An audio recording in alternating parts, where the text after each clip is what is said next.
Well, good morning all. This is Patricia and I am traveling for history. On today's show, I have a wonderful topic of must-know programs available at your local library. Now, I am talking about the United States, and many of these programs, some of these programs are not available in all libraries, but then again, you can call your library and ask. In order to access them, you must have a library card. Fun fact, when I moved to my new city, first thing I did was go to the Department of Motor Vehicles to change my address, and second thing I did was go to the library to get my library card. So, let's talk about libraries, shall we?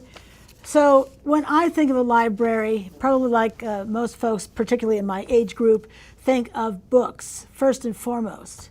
And in fact, also a fun fact, the word library, the L-I-B-R part, comes from the Latin word liber. It's a form of that word, which means book. And the suffix A-R-Y means containing. So, containing books. Ta-da! But they segue. The library segued from books to include things like music, so cassettes and CDs, initially cassettes and then CDs, movies and TV shows, which were originally on VHS and then changed to DVDs, and then books, which were initially audio books that were initially on cassette and then CDs. The two of those, books and movies, can actually are also streaming now and available at likely at your local library. So one thing that they have that's pretty new, and the only reason I ever heard of it was because I am participating in my library's summer reading program, which is a bingo card this year. And this one here that has an X through it says, check out an item from our Library of Things. Library of Things, what on earth is that? In fact, I went to a librarian to say, hey, what is that? Well, the Library of Things consists of items that are even more interesting, and I took this photo myself at my own library. Consists of games, muffin tins. On the right there, on that first shelf down, it shows those humongous silver-colored things are cupcake tins, muffin tins, things you don't want to have to store in your own cabinet, that's for sure. They have healthcare items. Now, if you look to the right between the cabinet and the shelf, that is a set of crutches right there. Adjustable, good for just about everyone. That black thing rolled up on the ground, that is a yoga mat. They had some other yoga items as well. I don't do yoga, but interesting stuff. They also have a blood pressure cuff, and that might have been checked out when I filmed this or photographed that. And my personal favorite beyond compare are the electronic items, and that's that first shelf on the top to the left. Let me run through some of the items in there because I was just, I was giggling to myself. So on that shelf, they had, if I say the word projector, I'm going to bet that most people are thinking of the kind you plug into your computer and project on the wall that way. And they had one of those. But the one in that top shelf, which made me giggle and think, who is going to use that? And it's on the far left there. It's you can use a 35 millimeter film strip in there. Holy cow. I used one. Oh my gosh, I was a work study at the University of Vermont. When I was pulled in, you know how they have on all those job applications and other things as they come up? Well, that was mine. I was pulled in to run the projector, and the only thing you need to know, the only two things that matter, are making sure the film strip is actually threaded in and running properly and the light is on. But what a hoot to see one of those things. The one that's on the right there that's also brown, that's a slide carousel. Think PowerPoint without, with slides. And if you're not careful, it could be backwards or upside down in the carousel. This was the technology that was available when I was at UVM, and imagine other people as well. Probably gathering dust in some warehouse at UVM too. And the two things sitting on top of it, those are two carousels that you put onto it. They're circular. And that item in the center, a cassette player. Now I know from another visit they had a Walkman that played cassettes. Do you even know what a cassette is? Well, actually my demographic does. But a cassette is came before CDs. It's how you would record whatever you wanted to record onto it, music, talk, what have you. And that cassette player in the center there is a different kind of cassette player. This is the rectangular kind that has a handle on it. I tell you, if someone comes in your house who's not supposed to be there, you whack them upside the head with that thing, and you're not going to have another problem with them. They're heavy. And I'm going to actually take that out pretty soon. I have two cassettes that I want to listen to again. I do actually have a few music cassettes, but I don't have a way to play them at home. And it'll be fun to hear my sister talking. My sister is 46 now, but when she was 2 3/4 years old, because she would say that she was 2 3/4, she would just, babble on as toddlers do. And I recorded her doing just that, and it's pretty fun. It historically has been pretty fun to listen to it. I think she'd like to hear it too, so I can digitize it for her. And the other thing I want to digitize is between 96 and 99, I recorded a conversation I had with a 96-year-old woman who clearly is gone now. But I was curious about the business her father had, and she was talking all about what it was like to be there in her childhood, and it was a lovely conversation. I'd like to hear that again. What other great things do they have at the library that you must know about? They have something called Canopy. That's spelled with a K. Kanopy. It has 2 bits I want to make sure you know about. So the great courses on Canopy. The great courses, I absolutely love the great courses. I think you would too if you're into, I don't care what you're into. They have a topic on it.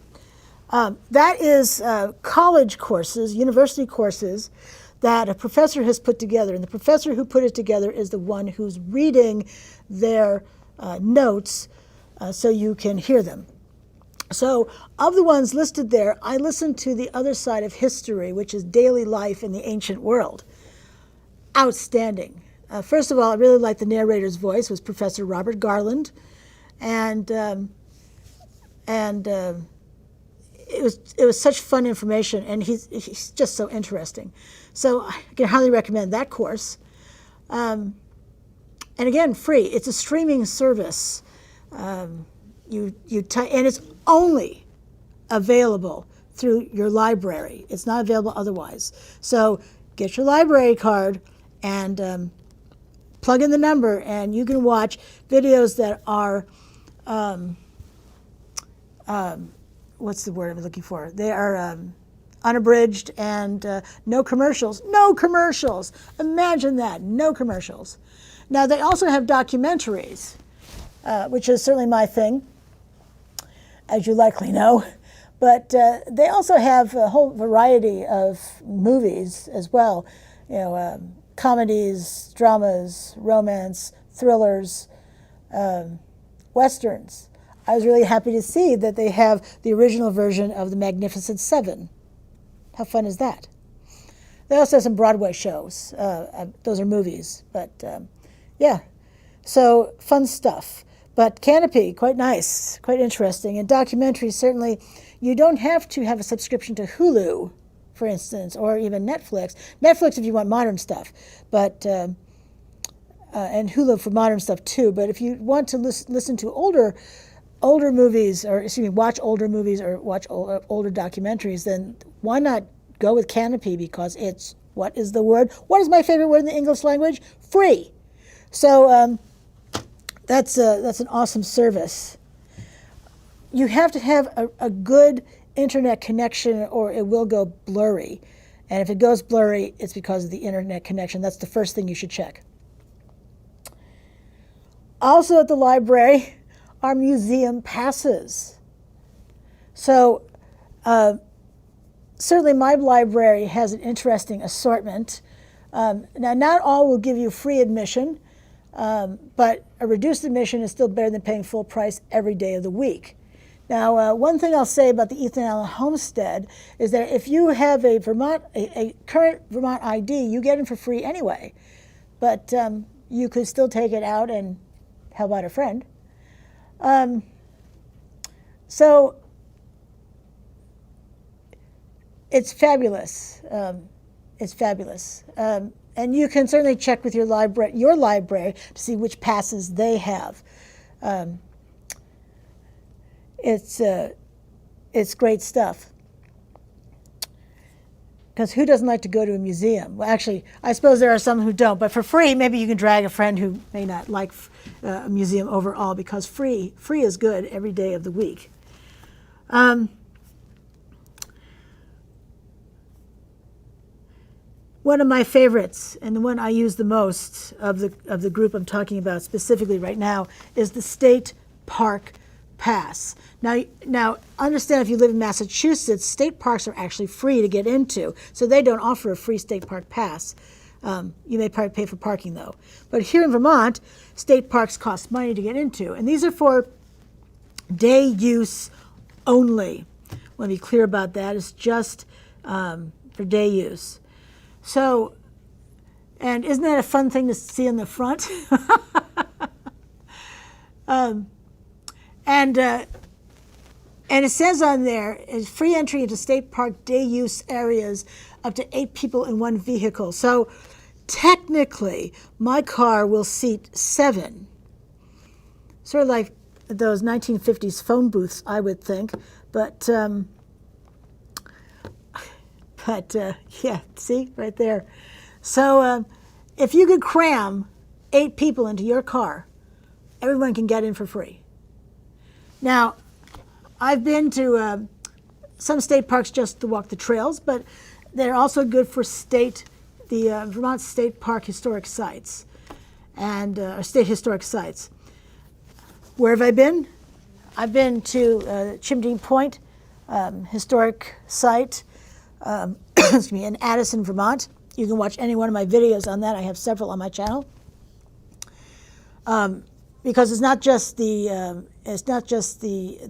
building itself; it's the grounds. It's there's a boat launch down below.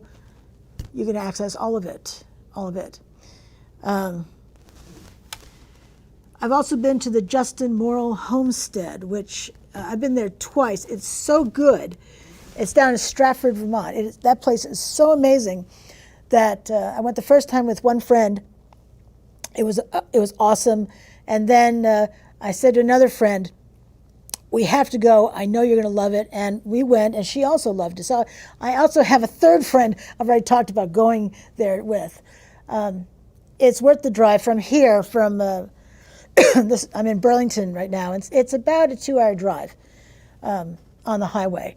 But it's fantastic. Now, I should note, by the way, that for the museum passes and the state park pass, that if you don't return it when it's due, you get to take it out for 1 day.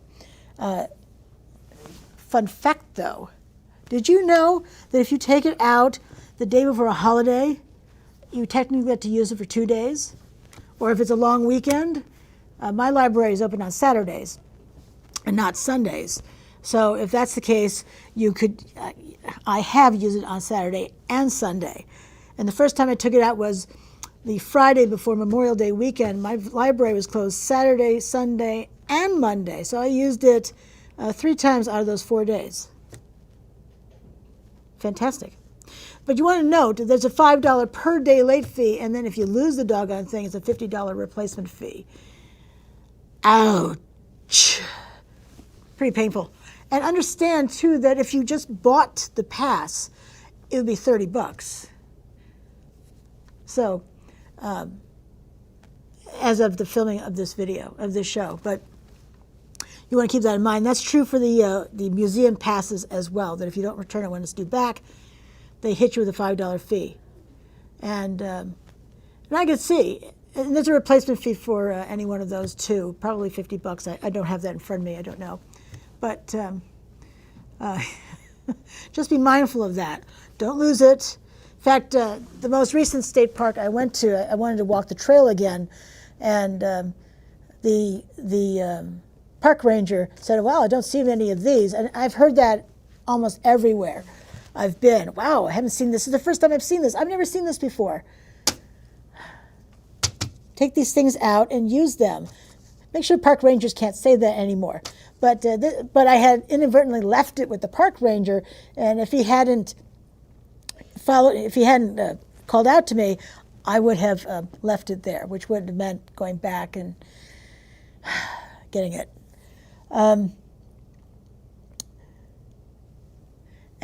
Since I have some time left, there's one more program that I use all the time. It's the one program I use the most at my library, and that is the Interlibrary Loan Program. Outstanding.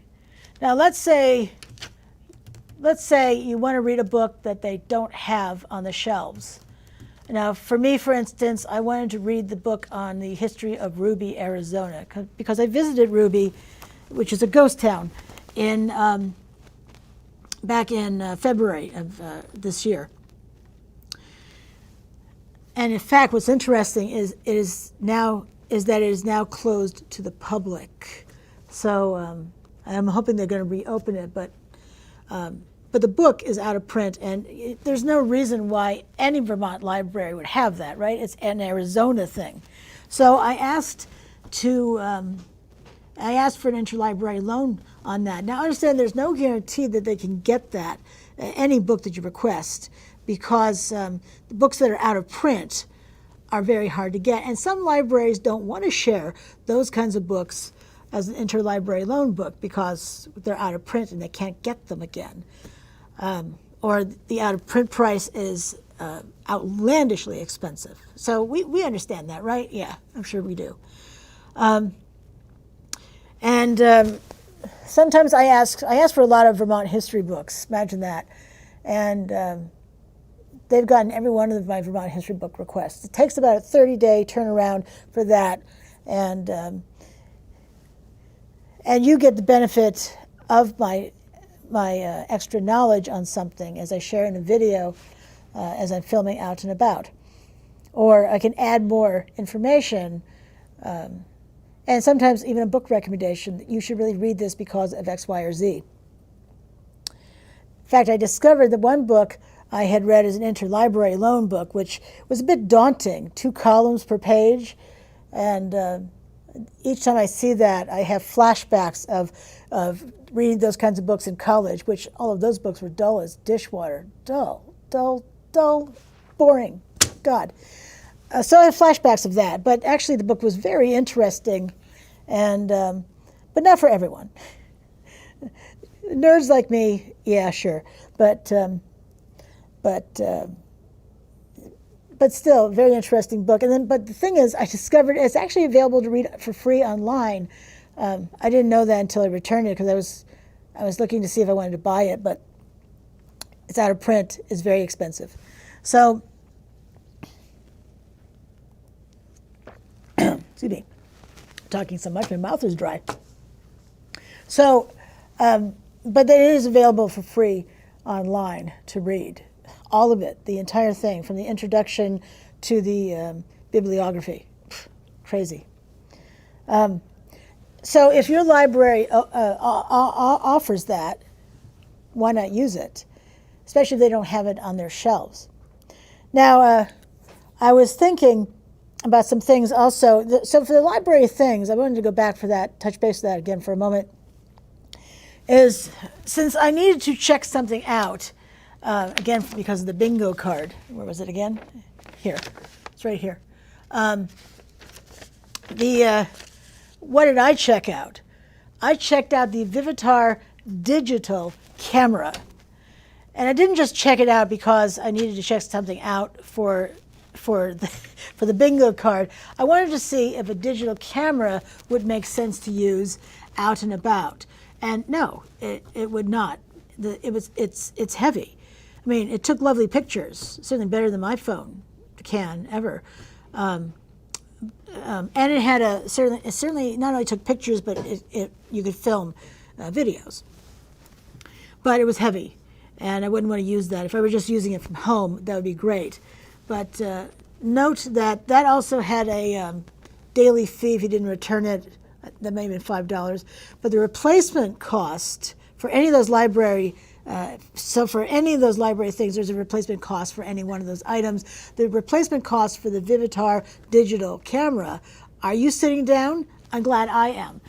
$500 for a replacement fee. So whatever you're borrowing, just note that you don't lose it.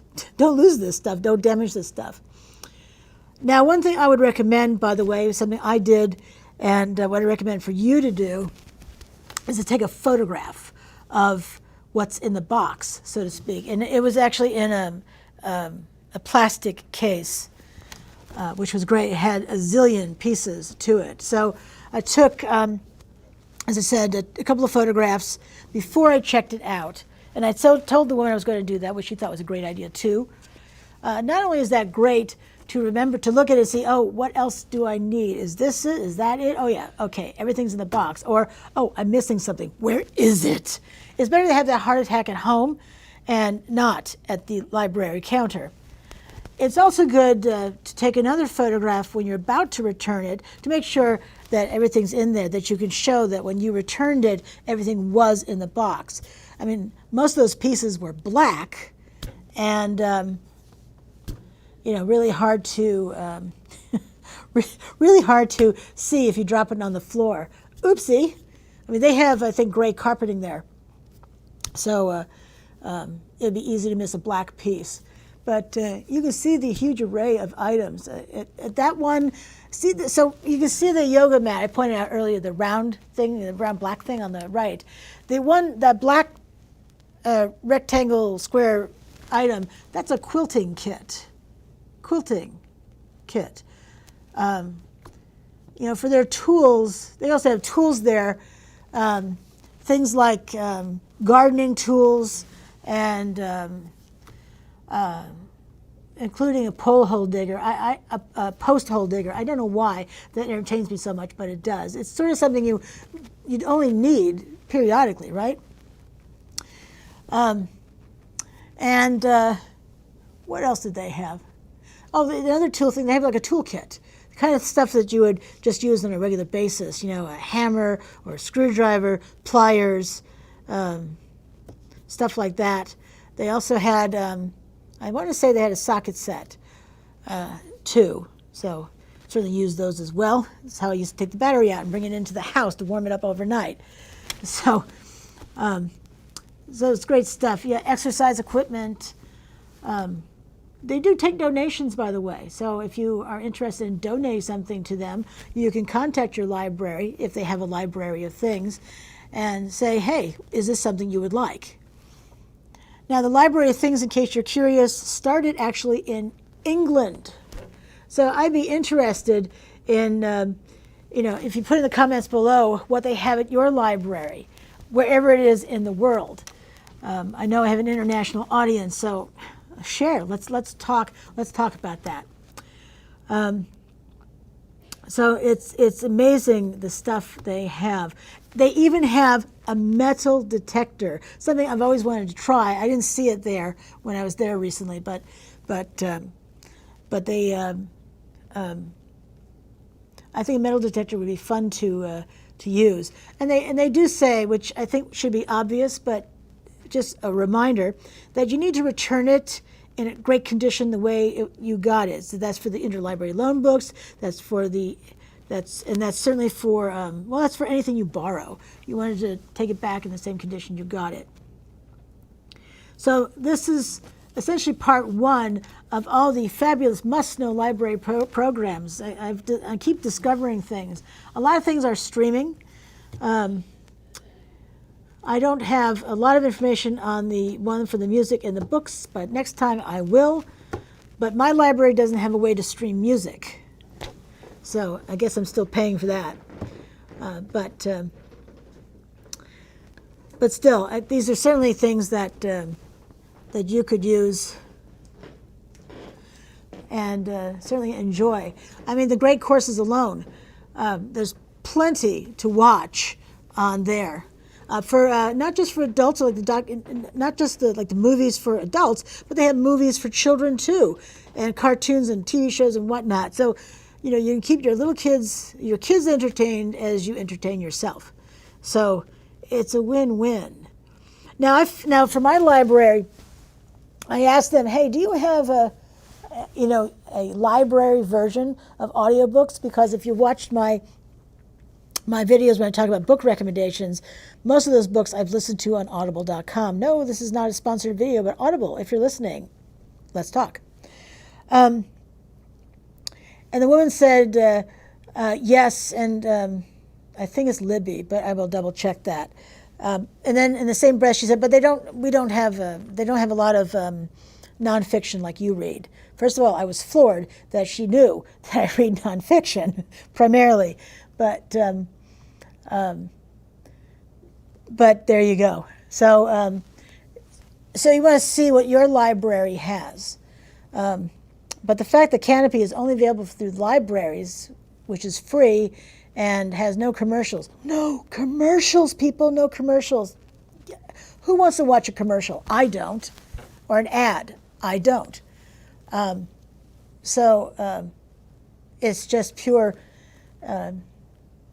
information, entertainment, because it's not just these. They have a whole host of topics that you can enjoy. It's amazing, and I love to learn new things.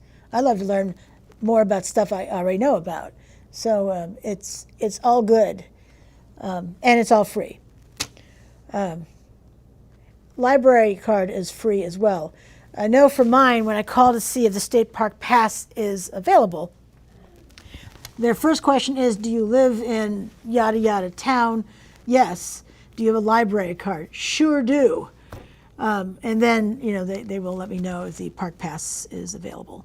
So don't be surprised if they ask you that question as well.